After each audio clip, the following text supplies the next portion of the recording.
Irani Ayatollah Ali Khamenei ametoa onyo kali kwa viongozi wa kimataifa wanaotumia nguvu zao vibaya, akitabiri kuwa rais wa Marekani Donald Trump atakumbwa na anguko kama la watawala dhalimu wa kihistoria.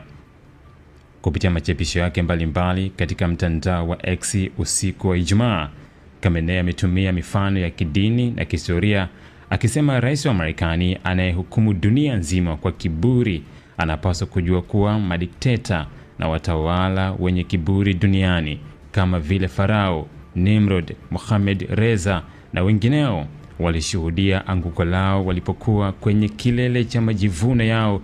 Yeye pia ataanguka. Khamenei ameendelea kushtumu Marekani kwa kile alichokiita uongozi wa kitapeli, akitolea mfano uingiliaji wa Marekani katika mataifa ya Amerika ya Kusini, hasa Venezuela.